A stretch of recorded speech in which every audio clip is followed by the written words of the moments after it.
This channel does not promote any violent, harmful, or illegal activities. All content provided by this channel is meant for an educational purpose only. আরে সেনা truck নিয়ে কলকাতা পুলিশের সঙ্গে সংঘাতের মাত্রা আরো চড়ল। No right hand board উপেক্ষা করে বিপজ্জনকভাবে গাড়ি চালানোর অভিযোগ। UEM Jaipur is a perfect target for prospective students aspiring for good jobs, good education with future-ready skills. Truck ছেড়ে দিলেও চালকের বিরুদ্ধে এফআইআর দায়ের করেছে কলকাতা পুলিশ, যদিও বেপরোয়া গাড়ি চালানোর অভিযোগ খারিজ করা হয়েছে সেনার তরফে।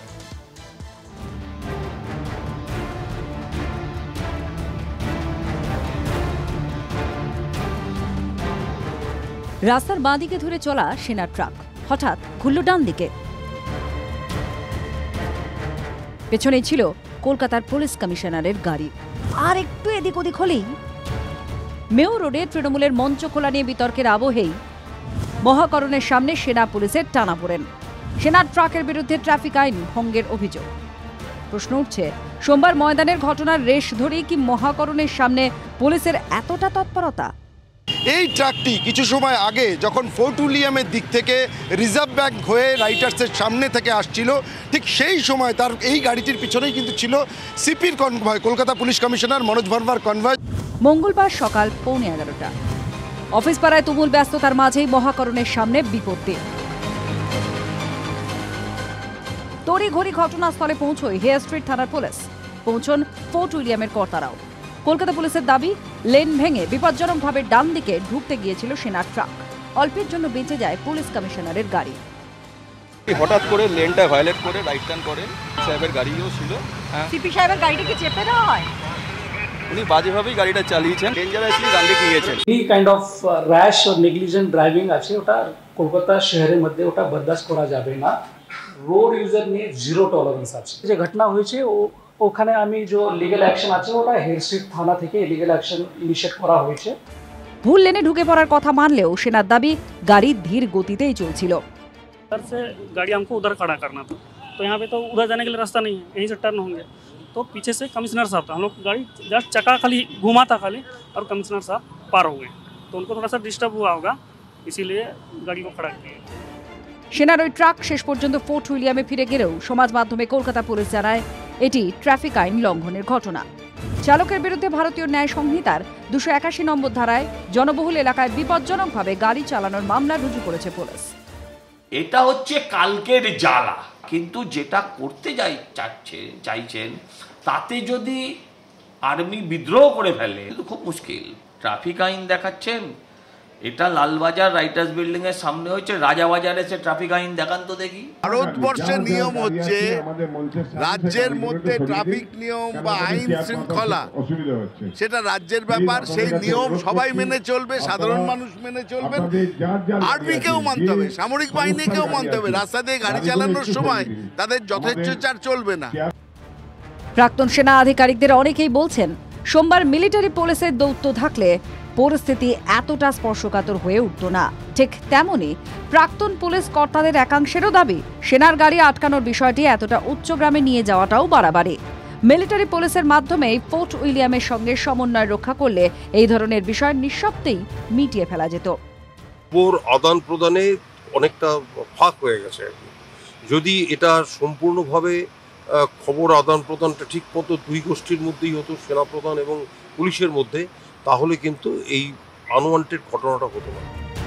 সোমবার সেনার তরফে তৃণমূলের মঞ্চ খোলা, সেখানে পৌঁছে মুখ্যমন্ত্রীর হুঁশিয়ারি। মঙ্গলবার ঘটনাচক্রে পুলিশ কমিশনারের গাড়ির সামনেই সেনার ট্রাকের নিয়ম ভঙ্গ। এই প্রহস্পর্শই রাজ্য রাজনীতির চর্চার বিষয় হয়ে উঠল। সুপ্রিয় গুহ ও সুশোভন ভট্টাচার্যের রিপোর্ট, TV9 বাংলা। তৃণমূলের মঞ্চ খোলা ঘিরে উত্তপ্ত বিধানসভা। 71-এর পাকিস্তান সেনার বাংলাদেশে অত্যাচারের প্রসঙ্গ টানলেন ব্রাত্য বসু।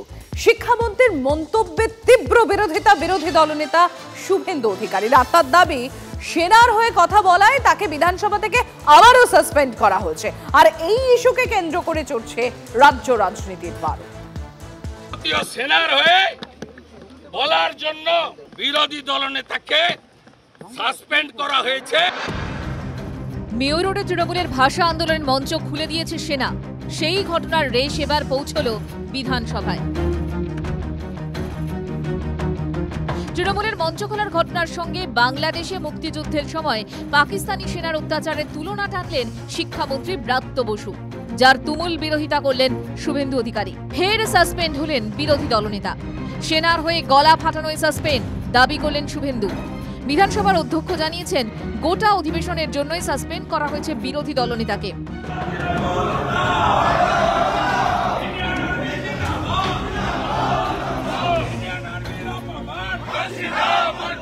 বিধানসভার অন্দরে যখন ভাষা নিয়ে আলোচনা চলছিল, সেটা গোটাটা গড়িয়ে গেল সেনাবাহিনীর যে মঞ্চ খোলা এবং তার সঙ্গে বাংলাদেশ আর্মির ঘটনাকে তুলনা করার পর স্বাভাবিকভাবেই বিধানসভার অধিবেশন উত্তপ্ত হয়ে ওঠে।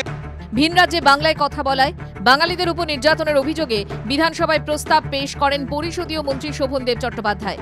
মঙ্গল ও বৃহস্পতিবার এই নিয়ে আলোচনার সময় ধার্য করা হয়। এদিন সরকার পক্ষের হয়ে বক্তব্য রাখতে গিয়ে শিক্ষামন্ত্রী বলেন, সোমবার সেনাবাহিনী যেভাবে বাংলা ভাষার মঞ্চকে ভেঙেছে, ঠিক সেভাবেই 1971 সালের 25শে মার্চ পাকিস্তানি সেনা বাংলাদেশে হত্যালীলা চালিয়েছিল। 71 সালে 25শে মার্চের ঘটনার যদি পাকিস্তান সেনাবাহিনীকে আমি যদি নিন্দা করে থাকি, আমি বেশ করেছি, আবার করব। পাকিস্তানি সেনাবাহিনী সেদিন যেটা চালিয়েছিল একটা বর্বর অমানসিক ঘটনা। পাকিস্তান সেনাবাহিনীর সঙ্গে উনি ভারতীয় সেনাবাহিনীকে একাকার করে দিতে চান। বিধানসভা কক্ষে শিক্ষামন্ত্রীর মন্তব্যের তীব্র প্রতিবাদ করেন বিজেপি বিধায়করা। ভারতীয় সেনার হয়ে স্লোগান তোলেন বিরোধী দলনেতা। তার দাবি, এই জন্যই তাকে সাসপেন্ড করা হয়। ভারতীয় সেনার হয়ে বলার জন্য, ভারতীয় সেনাকে অপমান এবং রাজনীতিকরণের বিরুদ্ধে আওয়াজ তোলার জন্য বিরোধী দলনেতাকে সাসপেন্ড করা হয়েছে। আমি গর্বিত ভারতীয়। বিরোধী দলনেতা যখনই আপনার হাউসে ঢোকে তখন এই গন্ডগোল শুরু করে। মানে পিছন দিকের ইতিহাসটাকে দেখা যায় যে আশা মানে এখানে গন্ডগোল করা, বেরিয়ে গিয়ে একটা খবর হওয়ার জন্য ছবি তৈরি করা। এক সংঘাতের রেশ ধরেই আর এক সংঘাতের সূত্রপাত।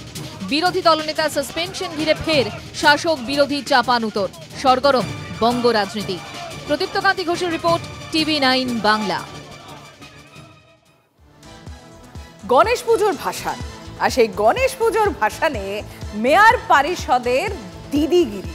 শিলিগুড়ির নিজেরই দলের কর্মীদের সঙ্গে বিবাদে জড়ালেন পুরসভার তৃণমূল কাউন্সিলর শ্রাবণী দত্ত। মত্ত অবস্থায় তাদের মারধরও করেছেন বলে অভিযোগ কর্মীদের।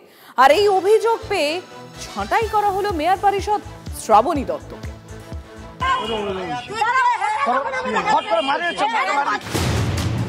শিলিগুড়িতে তৃণমূল নেত্রী দিদিগিরি, দলেরই কর্মীদের সঙ্গে অশালীন আচরণ, মত্ত হয়ে তুলকালাম বাঁধানোর অভিযোগ। বিতর্কে জেরে শেষমেশ মেয়র পরিষদের পদটাই গেল। পুর নিগমের মেয়র পরিষদ থেকে শ্রীমতী শ্রাবণী দত্তকে অব্যাহতি দেওয়া হয়েছে। ইনি শিলিগুড়ি পুরসভার 14 নম্বর ওয়ার্ডের তৃণমূল কাউন্সিলর শ্রাবণী দত্ত। জন্ম, মৃত্যু, মিড ডে মিল সহ একাধিক বিভাগের মেয়র পরিষদের দায়িত্বে ছিলেন। রবিবার শিলিগুড়ির আশ্রমপাড়ায় গণেশ ভাসানের সময় দলীয় কর্মীদের একাংশের সঙ্গে তার বচসা বাঁধে। মত্ত অবস্থায় অশালীন আচরণ, এমনকি মারধরের অভিযোগও ওঠে। উনি রীতিমতো মদ্যপ অবস্থায় ছিলেন।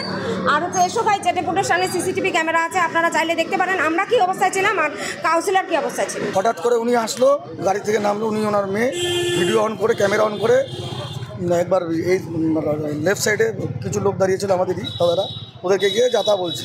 সিনিয়র দাদাদেরকে উল্টাপাল্টা বলতে বলতে থাপ্পড় মেরে দিল। সমাজ মাধ্যমে এই ভিডিও ভাইরাল হতে অস্বস্তিতে পড়ে তৃণমূল নেতৃত্ব। শেষ পর্যন্ত শ্রাবণী দত্তকে মেয়র পরিষদের পদ থেকে অপসারণের সিদ্ধান্ত নেওয়া হয়। শ্রীমতী শ্রাবণী দত্তকে অব্যাহতি দেওয়া হয়েছে। দলের নির্দেশে এটা করেছে। ঘটনাটা অনভিপ্রেত এবং অবাঞ্ছিত ছিল। মত্ত হয়ে তাণ্ডব চালানোর অভিযোগ উড়িয়ে পাল্টা ভিকটিম কার্ড খেলেছেন তৃণমূল কাউন্সিলর। যেটা দলের শীর্ষ নেতৃত্বের যেটা মানে আদেশ, সেটা ছিল ধার্য। মানে অনেক বহিরাগতরা ছিল, তো দলীয় চক্রান্ত না, অনৈতিক কাজে বাধা দেওয়ার চক্রান্তে। বিজেপির প্রশ্ন, সে পাড়ার ঝামেলাকে কেন্দ্র করেই শ্রাবণীকে অপসারণের সিদ্ধান্ত, নাকি নেপথ্যে অন্য গল্প? হঠাৎ করে একটা পাড়ার ঝামেলাকে কেন্দ্র করে MIC পদ থেকে সরিয়ে দিয়েছে, এটাও তো আমরা বুঝতে পারছি না কারণটা কি। সেও তো তিনি একটা সার্বজনিক পদ, এটা তো কোনো পার্টি পদ ছিল না। একটা জিনিস সংশয় দাঁড়াচ্ছে, এ পুরো বোর্ডকে কে চালাচ্ছে? ও কি মেয়র চালাচ্ছেন? নাকি আর কেউ ব্যক্তি এই ভোটটাকে চালাচ্ছে।